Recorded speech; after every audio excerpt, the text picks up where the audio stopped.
Take a look at this. It's a Wall Street Journal op-ed about the strong January jobs report after the stagnant employment situation in 2025. Kim Strassel joins me now. Kim, what role did deportations play in these strong jobs numbers? Any role at all? Well, I think that was more of a reference to last year's numbers, which were revised a little bit and didn't show as rosy of a picture. And one of the big questions was what was really hanging over employers. And part of it is that when you're moving a lot of people out of the country, there's not as big of a labor pool for them. And maybe that played into some of their hiring decisions, a wait and see attitude that we've had. That looks to maybe be changing now, though, because that was a very good jobs report. It suggests strong economic growth in the immediate future, right?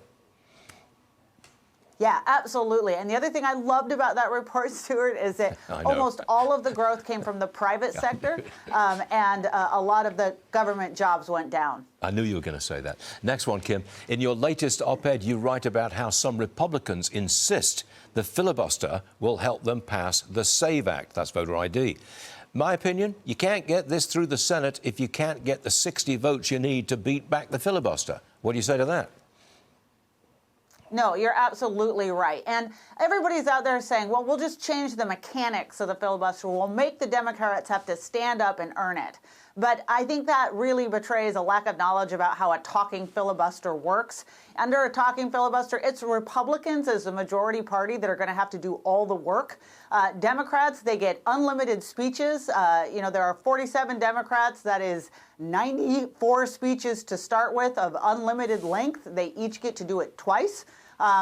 Meaning they each get unlimited speeches twice. That's 94 speeches.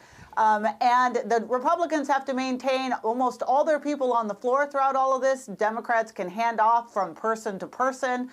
There's unlimited amendments. It could put poison pills on this legislation in ways Republicans were very unhappy about. And unless you're going to change the rules more fundamentally underneath and alongside the talking filibuster, unless you're going to truly strip the minority of their rights, you are going to, you're not going to get this bill across the line. And everyone that's suggesting that this is going to be some easy way of doing it, it's just not the answer. You have the filibuster or you don't have the filibuster. It seems astonishing to me that something as popular, and it is popular, voter ID, should just crash and burn, not going to go anywhere. I mean, it's wildly popular. How come it's being rejected like this?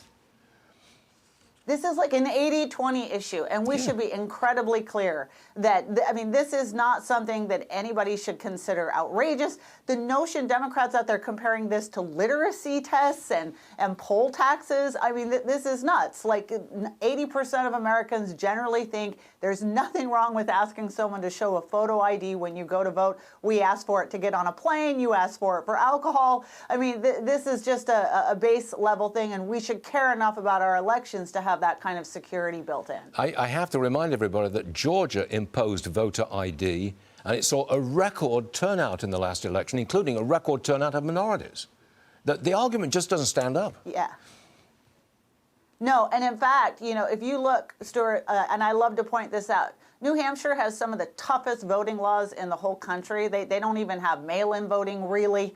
You got to show up on the day. They count the votes on the day. And they have some of the highest presidential turnout rates in every election. And it's because people take a lot of pride in a very safe and community voting system. Time for me to move. Kim Strassel, thanks for joining us. We'll see you again real soon.